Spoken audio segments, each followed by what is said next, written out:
दोस्तों नमस्कार, ये है मार्गदर्शन फॉर सिविल सर्विसेज। मैं अनुराग चौधरी। दोस्तों समाजशास्त्र के महत्वपूर्ण प्रश्नों के अंतर्गत इस वीडियो में हम सॉल्व करेंगे संस्कृति एवं व्यक्तित्व से संबंधित महत्वपूर्ण प्रश्नों को, जो आपके आगामी परीक्षाओं जैसे पीजीटी परीक्षा, गवर्नमेंट इंटर कॉलेज प्रवक्ता, गवर्नमेंट डिग्री कॉलेज, उच्चतर शिक्षा असिस्टेंट प्रोफेसर, केंद्रीय विद्यालय संगठन और नेट जेआरएफ के लिए बहुत ही उपयोगी हैं। तो आइए शुरू करते हैं आज का वीडियो। पहला प्रश्न बहुत ही आसान सा है दोस्तों। इसमें पूछा गया है कि संस्कृति है एक। ऑप्शन देखते हैं। अंतर्निष्ठ आचरण, मनुष्य की व्यक्तिगत कुल परंपरा, अर्जित आचरण या इनमें से कोई नहीं। तो सही उत्तर हो जाएगा दोस्तों, संस्कृति एक अर्जित आचरण या व्यवहार है। ऑप्शन सी सही उत्तर है। दोस्तों संस्कृति अर्जित व्यवहार या एक्वायर्ड बिहेवियर को प्रदर्शित करती है और समाज के सदस्यों में सम्मिलित रूप से हस्तांतरित होती है। तो याद रखिएगा, संस्कृति एक अर्जित आचरण या व्यवहार है जो समाज के सदस्यों में सम्मिलित रूप से हस्तांतरित होती है। अगला प्रश्न कथन और कारण से संबंधित है। कथन है कि संस्कृति सीखे हुए व्यवहार प्रतिमानों का संपूर्ण योग है। कारण है कि यह प्राणीशास्त्रीय विरासत का फल नहीं है। तो सही उत्तर है दोस्तों, ऑप्शन बी आपका सही उत्तर है। ए और आर दोनों सही हैं और ए आर की सही व्याख्या नहीं है। तो याद रखिएगा दोस्तों, संस्कृति सीखे हुए व्यवहार प्रतिमानों का संपूर्ण योग है, बिल्कुल सही है। कारण है कि यह प्राणीशास्त्रीय व्यवहार का फल नहीं है, ये भी सही है। लेकिन कथन और कारण दोनों सही होते हुए भी कारण कथन की सही व्याख्या नहीं करता है। इसको आप विस्तार से इस तरह से समझ सकते हैं। संस्कृति सीखे हुए व्यवहार प्रतिमानों का संपूर्ण योग है और ये जैविक यानी प्राणीशास्त्रीय प्रक्रिया नहीं है दोस्तों। ये मुख्य रूप से सामाजिक और मनोवैज्ञानिक प्रक्रिया है जिसके अंतर्गत लोगों को विभिन्न प्रकार की जानकारी मिलती है। एक विचारक हैं बियरस्टीड, उन्होंने कहा है कि संस्कृति एक सामाजिक विरासत या सोशल हेरिटेज है। इसका विकास एवं संरक्षण समस्त समाज के द्वारा होता है। अगला प्रश्न है दोस्तों, निम्नलिखित में से कौन संस्कृति का संकुल का उदाहरण है। इसमें आपसे पूछा गया है कि कौन सा संस्कृति संकुल का उदाहरण है। भाषा, बर्तन, ग्राहक, दुकानदार या ईमानदारी। तो सही उत्तर है दोस्तों भाषा। ऑप्शन ए जो है ये संस्कृति संकुल का उदाहरण है। जिस प्रकार कई कोषों यानी सेल से मिलकर एक अंग बनता है, कई परिवारों से एक समुदाय बनता है, कई परमाणुओं से एक अणु बनता है, उसी प्रकार कई सांस्कृतिक तत्वों से मिलकर एक सांस्कृतिक संकुल या कल्चरल कॉम्प्लेक्स का निर्माण होता है। लेकिन ये सांस्कृतिक तत्व व्यवस्थित रूप से संबद्ध न होकर अर्थपूर्ण ढंग से परस्पर बंधे होते हैं। यस्सी दुबे ने इसे परिभाषित करते हुए लिखा है कि सांस्कृतिक संकुल, जैसा कि इसके नाम से स्पष्ट है, समान धर्मों अथवा पूरक संस्कृति के तत्वों से मिलकर बनते हैं। सदरलैंड और वुडवर्ड के अनुसार संस्कृति संकुल सांस्कृतिक तत्वों का वो समग्र समूह है जो कि इनके अर्थपूर्ण ढंग से परस्पर संबंधित होने से बनता है। इस प्रकार आप देख सकते हैं उदाहरण कि हॉकी का खेल एक सांस्कृतिक संकुल है जो गेंद, स्टिक, गोल के खंभे, रेफरी की सीटी, खिलाड़ियों की पोशाक, खेल के विभिन्न नियम, फील्ड को प्रदर्शित करने वाली झंडियों सहित अनेक सांस्कृतिक तत्वों से मिलकर बना है।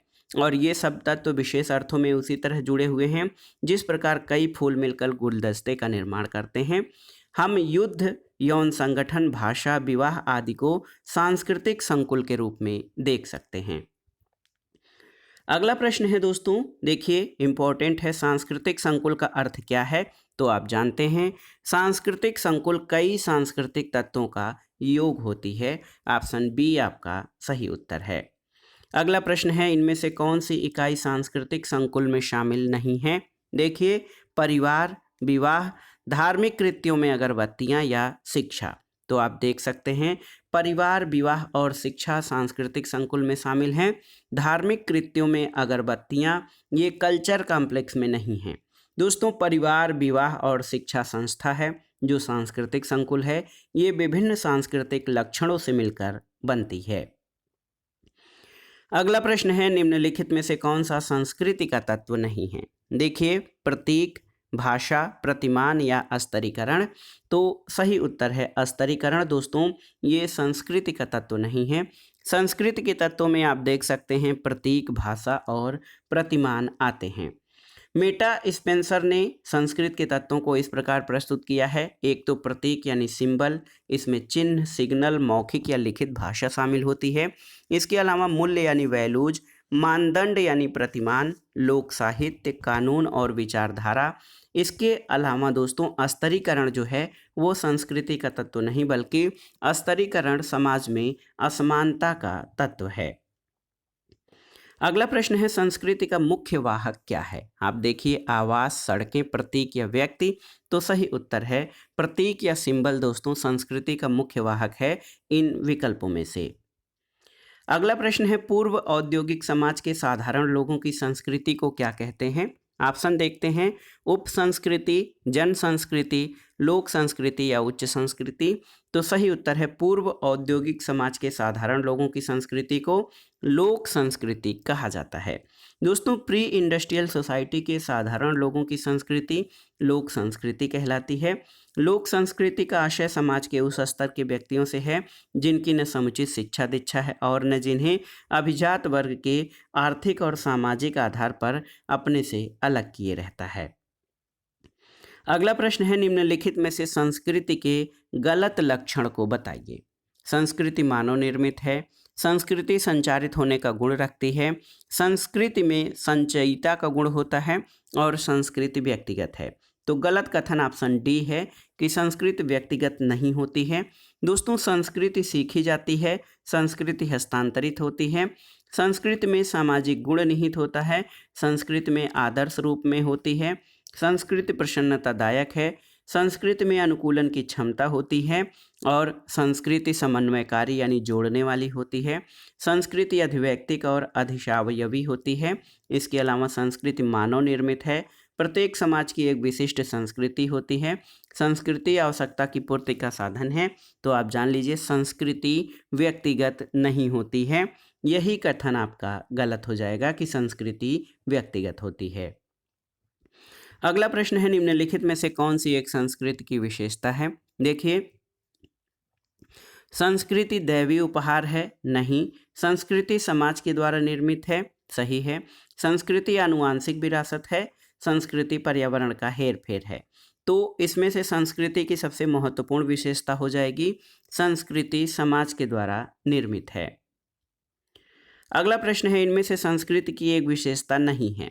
देखिए संस्कृति हस्तांतरित नहीं होती, तो आप जान लीजिए संस्कृति हस्तांतरित होती है। तो ऑप्शन ए आपका सही उत्तर हो जाएगा जो संस्कृति की विशेषता नहीं है। दोस्तों संस्कृति सीखी जाती है, संस्कृति सामाजिक होती है और ये अधिवैयक्तिक और अधिशावयवी होती है। ये तीनों ही कथन सही हैं। ये आपका गलत है जो कि संस्कृति हस्तांतरित नहीं होती, ये गलत है क्योंकि संस्कृति एक पीढ़ी से दूसरी पीढ़ी में हस्तांतरित होती है। अगला प्रश्न है कौन सा संस्कृति के गुण के लिए गलत है। देखिए संस्कृति मानव निर्मित है, सही है। संस्कृति सीखी जाती है, सही है। प्रत्येक समाज की संस्कृति समान होती है, ये सही नहीं है। और संस्कृति में सामाजिक गुण निहित होता है, ये आपका सही है। तो ऑप्शन सी सही उत्तर हो जाएगा दोस्तों। प्रत्येक समाज की संस्कृति समान होती है, ये गलत है। अगला प्रश्न है जब दूसरी संस्कृति के प्रभाव से संपूर्ण जीवन पद्धति परिवर्तन की प्रक्रिया में हो तो उसे क्या कहते हैं। देखते हैं ऑप्शन प्रसार, पर संस्कृति ग्रहण, संस्कृति ग्रहण या प्रतिपर संस्कृति ग्रहण।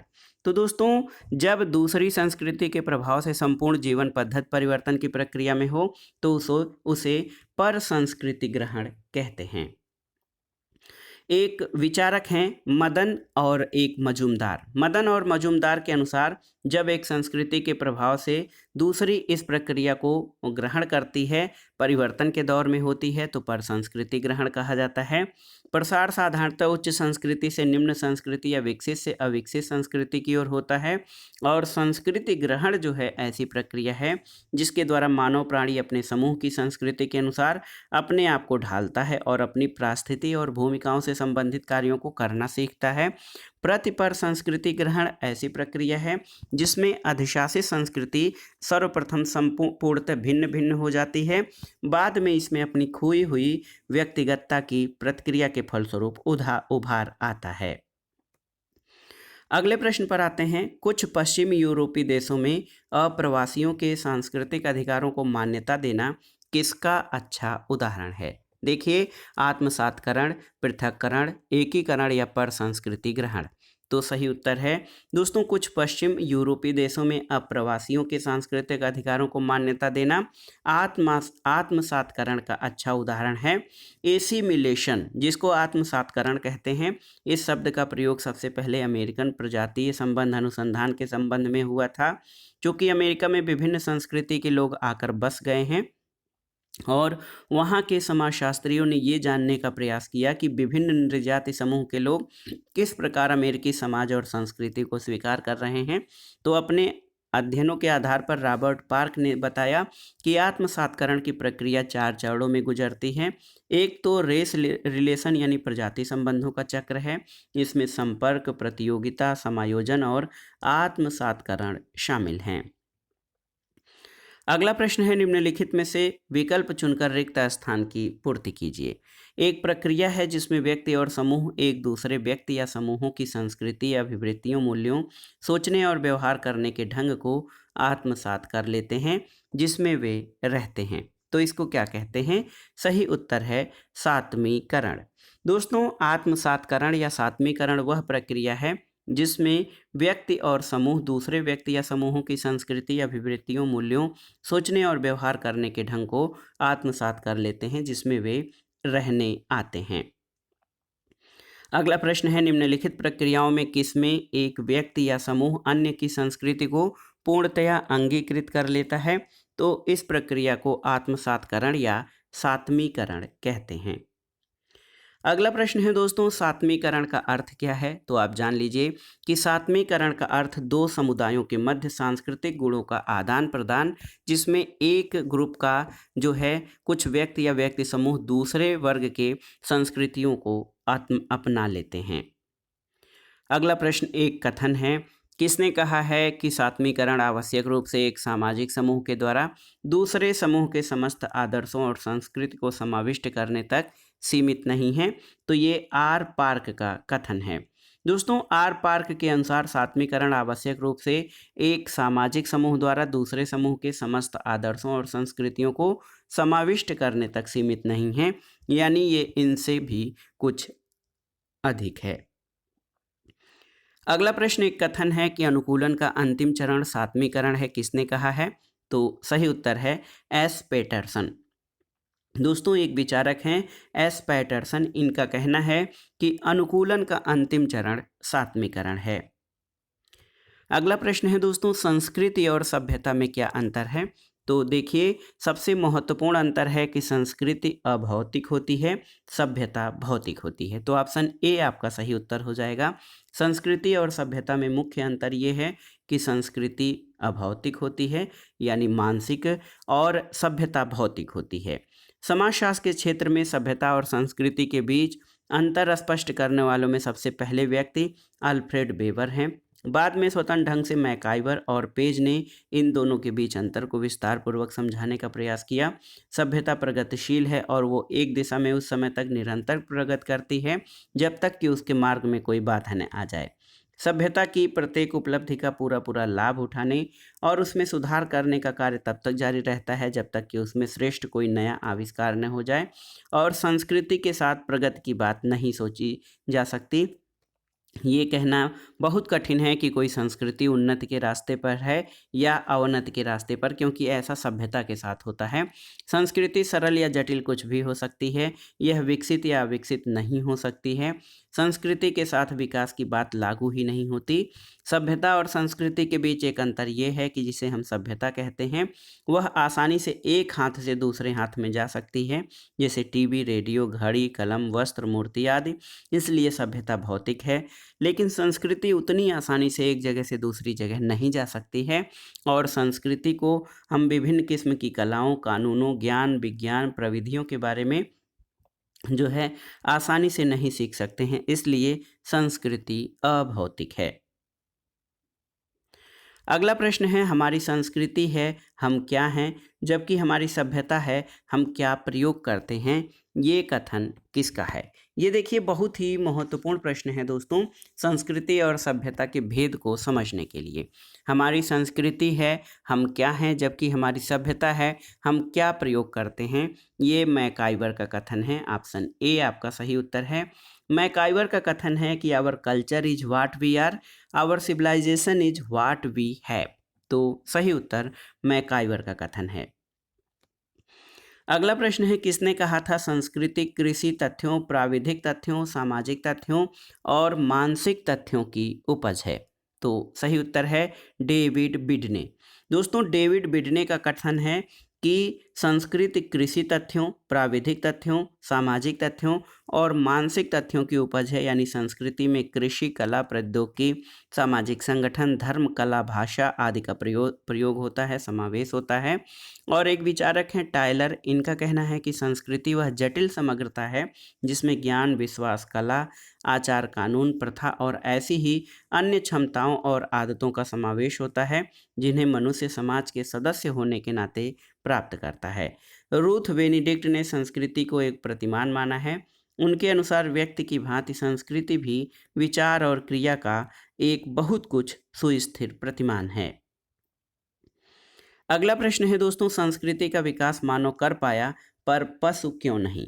ऑप्शन देखिए, बोलने की क्षमता या वाणी के नाते, सीधे खड़े होने की क्षमता, उंगलियों और कलाइयों की कार्य क्षमता या उक्त तीनों। तो दोस्तों यहाँ पर देखिए ऑप्शन डी आपका सही उत्तर है। ये तीनों ही कारण जिम्मेदार हैं। आप देखिए कि पशुओं में सीखने की क्षमता बहुत कम होती है। पशु सीखकर अपनी संस्कृति का निर्माण नहीं कर सकते।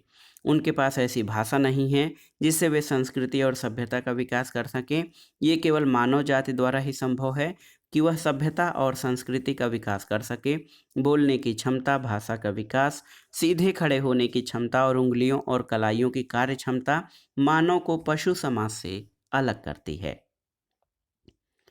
अगला प्रश्न है, संस्कृति पर्यावरण का मानव निर्मित हिस्सा है। ये कथन किसका है। संस्कृति पर्यावरण का मानव निर्मित हिस्सा है, ये कथन किसका है। ऑप्शन देखिए, हर्शकोविट्स, मेलिनावस्की, महात्मा गांधी या लिंटन। तो सही उत्तर है ऑप्शन ए, हर्शकोविट्स। दोस्तों एक विचारक हैं हर्शकोविट्स, एमजे हर्शकोविट्स। इनके अनुसार संस्कृति पर्यावरण का मानव निर्मित भाग है, यानी culture is the man made part of the environment. Malinowski और रेडक्लिफ ब्राउन संस्कृति के प्रकार्यात्मक पक्ष पर जोर देते हैं। वे संस्कृति को जीवन व्यतीत करने की एक संपूर्ण विधि मानते हैं जो कि व्यक्ति की शारीरिक, मानसिक और आवश्यकताओं की पूर्ति करती है, उसे प्रकृति के बंधनों से मुक्त करती है। लिंटन ने संस्कृति को परिभाषित करते हुए लिखा है, संस्कृति ज्ञान, धारणाएं और प्राकृतिक व्यवहार के प्रतिमानों का कुल योग है जिसके सभी भागीदार होते हैं तथा जो हस्तांतरित की जाती है। अगला प्रश्न है, किसने कहा है संस्कृति पर्यावरण का मानव निर्मित भाग है। तो सही उत्तर है एमजे हर्शकोविट्स। दोस्तों एमजे हर्शकोविट्स का कहना है कि संस्कृति जो है वो मानव पर्यावरण का मैन मेड हिस्सा यानी मानव निर्मित भाग है। अगला प्रश्न है दोस्तों, संस्कृति पर्यावरण का मानव निर्मित भाग है, ये कथन किसका है। तो आप जानते हैं एमजे हर्शकोविट्स का। अगला प्रश्न है, पर्यावरण के मनुष्यकृत भाग को हर्शकोविट्स क्या कहते हैं। तो उत्तर है पर्यावरण के मनुष्यकृत भाग को हर्शकोविट्स ने संस्कृति यानी कल्चर कहा है। अगला प्रश्न है दोस्तों, रूथ बेनेडिक्ट का नाम किस अवधारणा के साथ जुड़ा हुआ है। ऑप्शन देखिए, संस्कृति तत्व, संस्कृति संकुल, सांस्कृतिक प्रतिमान या सांस्कृतिक विलंबना। तो सही उत्तर है रूथ बेनेडिक्ट का नाम सांस्कृतिक प्रतिमान से जुड़ा हुआ है। दोस्तों गेस्टाल्ट मनोविज्ञान और मेलिनावस्की के संस्कृति सिद्धांत से प्रेरित होकर रूथ बेनेडिक्ट ने संस्कृत की अंतरंग संरचना के विश्लेषण के लिए कल्चर पैटर्न की अवधारणा का प्रयोग किया, यानी संस्कृति प्रतिमान। और दोस्तों आप जान सकते हैं कि बेनेडिक्ट के अनुसार संस्कृति का एकीकृत रूप एक अस्थायी और अर्धअस्थायी जीवन शैली को प्रकट करता है जिसकी रचना संस्कृति की अंतर्वस्तु यानी संस्कृत के लक्षणों और संकुलों के संयोजन से होती है। बेनेडिक्ट ने संस्कृत के लक्षणों और संकुलों द्वारा निर्मित इस विशिष्ट जीवन शैली या जीवन पद्धति को ही संस्कृति प्रतिमान की संज्ञा दी है। अगला प्रश्न है, निम्नलिखित में से किस विचारक का संबंध सांस्कृतिक वृद्धि के नव उद्विकासीय सिद्धांत से है। देखिए किस विचारक का संबंध सांस्कृतिक वृद्धि के नव उद्विकासीय सिद्धांत से है? इसमें देखिए मार्गन, स्टेवार्ड, वाइट और बियरस्टीड। तो इसमें आप देख सकते हैं दोस्तों, इस प्रश्न का एक उत्तर नहीं है, क्योंकि इसमें स्टेवार्ड और वाइट बी एंड सी दोनों ही सही उत्तर हैं, क्योंकि संस्कृति संवर्धन के सिद्धांत के उद्विकासीय सिद्धांत की कमियों को दूर करने के लिए नव उद्विकासवादियों ने उस विकास का संशोधित रूप प्रस्तुत किया था। इसमें लेस्ली व्हाइट और स्टेवार्ड के नाम विशेष रूप से उल्लेखनीय हैं। दोस्तों, नौ उद्विकासवादियों का मानना है कि उद्विकास एक सीधी रेखा में न होकर अनुवृत्त यानी पैराबोलिक कर्व रेखा के रूप में होता है, और इसके अनुसार कोई भी सामाजिक संस्था एक विशिष्ट रूप से प्रारंभ होती है, धीरे धीरे वह उसकी विपरीत दिशा की ओर विकसित होती है और आगे चलकर पुनः अपने मूल रूप की ओर मुड़ जाती है, किंतु एक नए और उच्च रूप में। जूलियन एच स्टेवर्ड ने उद्विकास के एक मार्गी सिद्धांत के स्थान पर बहुमार्गी सिद्धांत यानी मल्टीलीनियर प्रिंसिपल का प्रतिपादन किया। उनकी मान्यता है कि विश्व की सभी संस्कृतियां उद्विकास के समान स्तरों से नहीं गुजरी हैं, वरन भिन्न भिन्न क्षेत्रों में इसका क्रम भी भिन्न रहा है। उन्होंने पेरू, अमेरिका, मेसोपोटामिया, मिस्र और चीन की संस्कृतियों का अध्ययन किया। और लेस्ली व्हाइट ने नव विकासवाद और सांस्कृतिकवाद के प्रमुख प्रवर्तक माने जाते हैं। तो याद रखिएगा दोस्तों, इसमें उत्तर प्रदेश माध्यमिक शिक्षा सेवा चयन बोर्ड ने व्हाइट को, जिनका पूरा नाम लेस्ली व्हाइट है, इनको नौ उद्विकासीय सिद्धांत से संबंधित माना है। अगले प्रश्न पर आते हैं, किस विद्वान ने संस्कृति के इथोस और इडोस पक्ष का उल्लेख किया है? तो उत्तर है क्रोबर ने। दोस्तों, क्रोबर और बेटसन ने आदिम समाजों के अपने अध्ययन के दौरान संस्कृति के दो पक्षों इथोस और इडोस की ओर ध्यान आकर्षित किया। इथोस संस्कृति का बाह्य रूपांकन है, जिसके द्वारा संस्कृति की रचना प्रकट होती है, और बेटसन ने आदिम समाज संबंधी अपनी पुस्तक नाविन में संस्कृति के क्रियाशील संज्ञानात्मक पक्ष को इडास की संज्ञा दी थी। अगला प्रश्न है दोस्तों, संस्कृति संकुल विभिन्न कालों में विकसित होकर अन्य भागों में प्रसारित होते रहे हैं। इस प्रसारवाद के समर्थक कौन हैं? इसमें देखिए ग्रेबनर, एंकरमेन, रॉबर्ट लाबी और इलियट पेरी। तो सही उत्तर है ग्रेबनर एवं एंकरमेन। ऑप्शन ए आपका सही उत्तर हो जाएगा।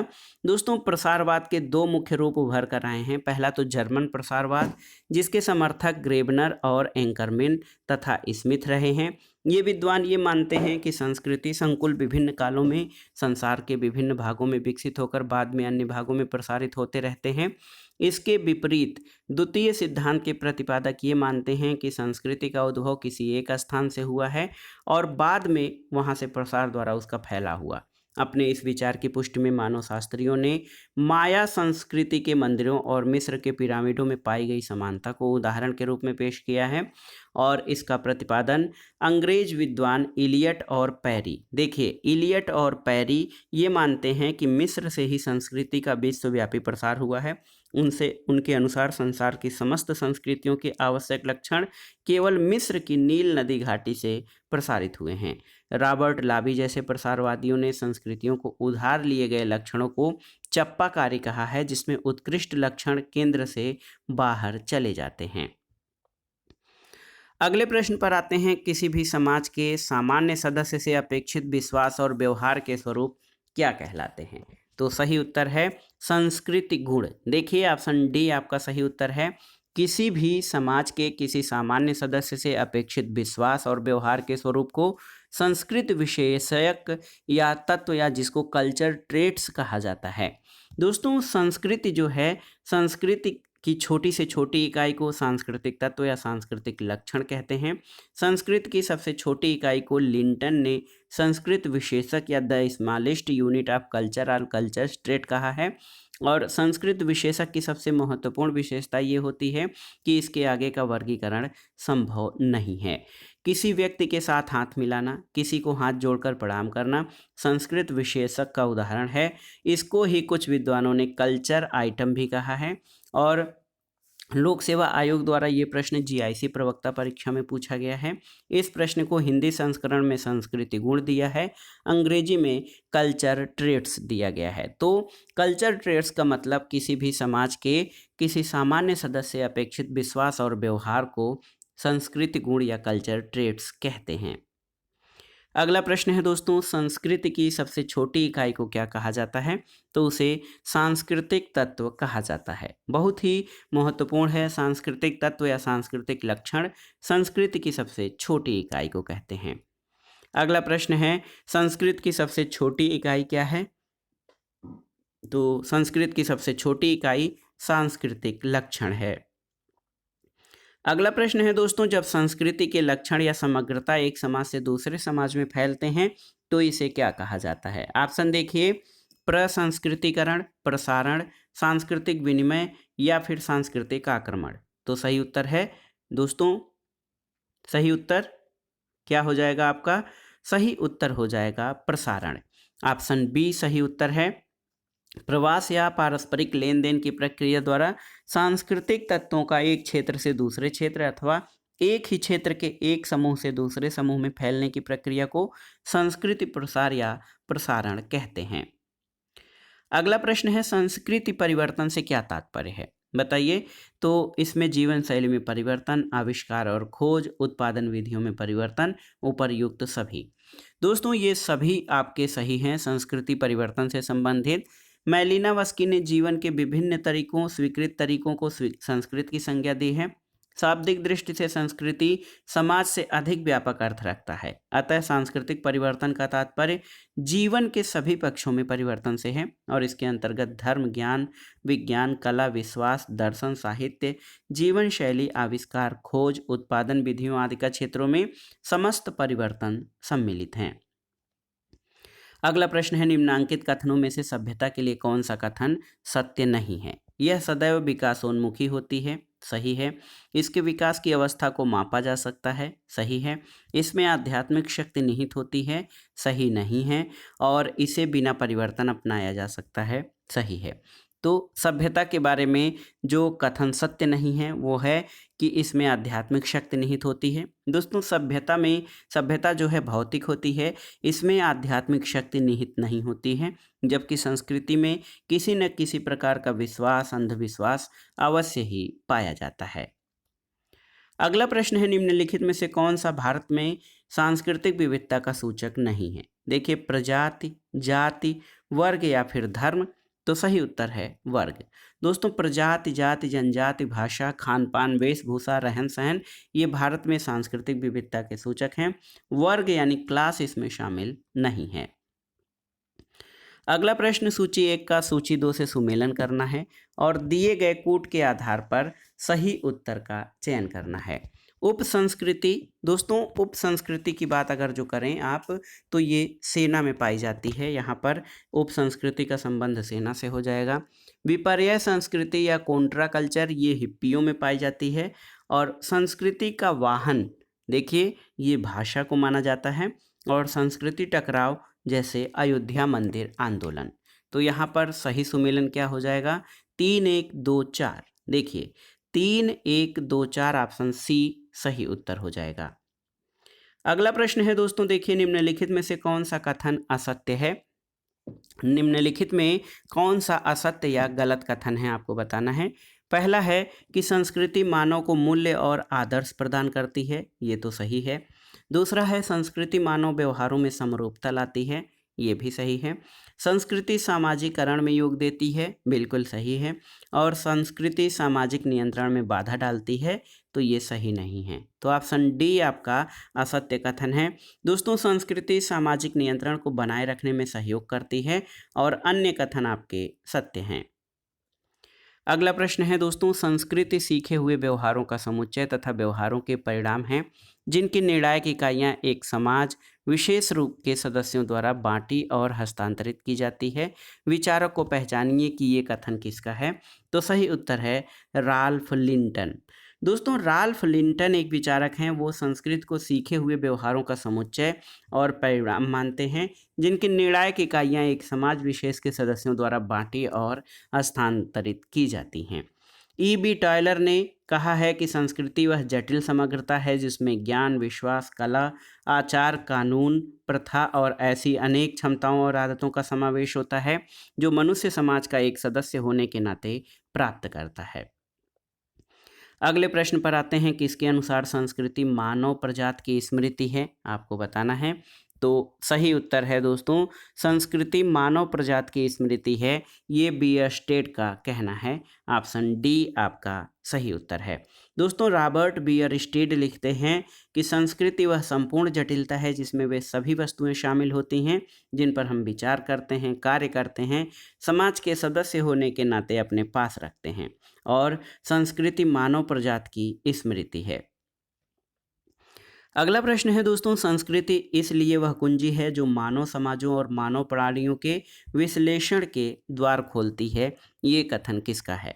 तो ये कथन रॉबर्ट बियरस्टेड का है।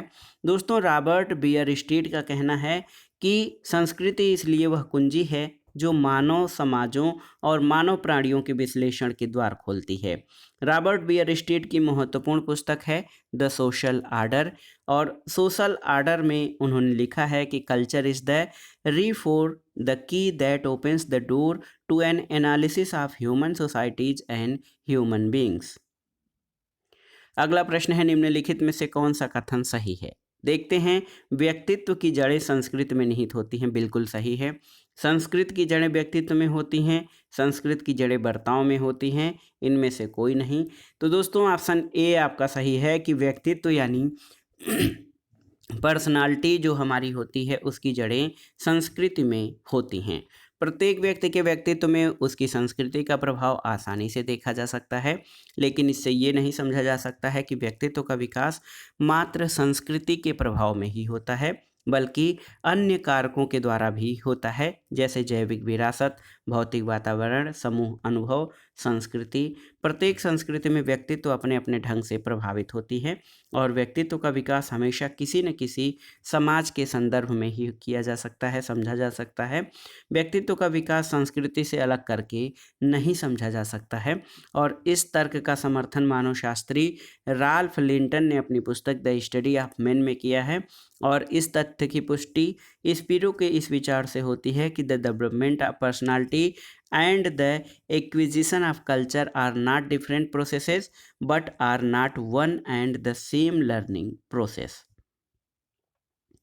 अगला प्रश्न है, संस्कृत मनुष्यों की मौलिक आवश्यकताओं की पूर्ति हेतु आवश्यकतापूर्ण या उद्देश्यपूर्ण क्रियाओं की संगठित व्यवस्था है। बहुत ही महत्वपूर्ण कथन है, याद रखिएगा कि संस्कृति मनुष्यों की मौलिक आवश्यकताओं की पूर्ति हेतु उद्देश्यपूर्ण क्रियाओं की संगठित व्यवस्था है। ये मैलिनोवस्की का कथन है। ऑप्शन सी आपका सही उत्तर हो जाएगा। दोस्तों मैलिनोवस्की का मानना है कि संस्कृति प्राप्त आवश्यकताओं की एक व्यवस्था और उद्देश्यपूर्ण क्रियाओं की संगठित व्यवस्था है, यानी culture may be defined as a system of derived needs and the organized system of purposeful activities. Malinowski ने अपनी संस्कृति के विश्लेषण में आवश्यकताओं के सिद्धांत का प्रयोग किया है। अगला प्रश्न है, किसने आवश्यकताओं के सिद्धांत का प्रयोग किया है? तो सही उत्तर है बी, मैलिनोवस्की ने आवश्यकताओं के सिद्धांत का प्रयोग किया है। अगला प्रश्न है दोस्तों, व्यक्तित्व एक मानसिक घटना है, यह न तो आंगिक है और न ही सामाजिक है, बल्कि दोनों के मेल जोल से इसका निर्माण होता है, ये कथन किसका है? देखिए, वी अकोलकर, आगबर्न और निमकॉफ, के डेविस या किम्बाल यंग। तो सही उत्तर है ये कथन के डेविस का है। वो कहते हैं कि व्यक्तित्व यानी पर्सनालिटी एक मानसिक घटना है, यह न तो आंगिक है और न ही सामाजिक, बल्कि दोनों के मेल जोल से इसका निर्माण होता है। Personality a physic phenomena which is neither organic nor social but an emergent form of combination of the two। अगला प्रश्न है, कौन सी सभ्यता का अंग नहीं है, आपको बताना है। अनुसूचित बैंक, बिजली के प्रकार, आणविक शक्ति या कविता और संगीत, इसमें से आपको बताना है कि कौन सभ्यता का अंग नहीं है।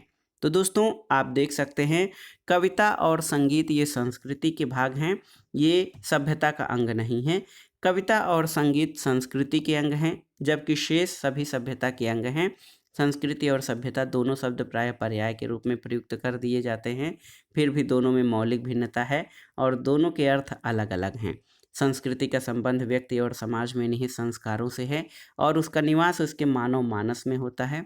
दूसरी ओर सभ्यता का क्षेत्र व्यक्ति और समाज के बाह्य स्वरूप से होता है।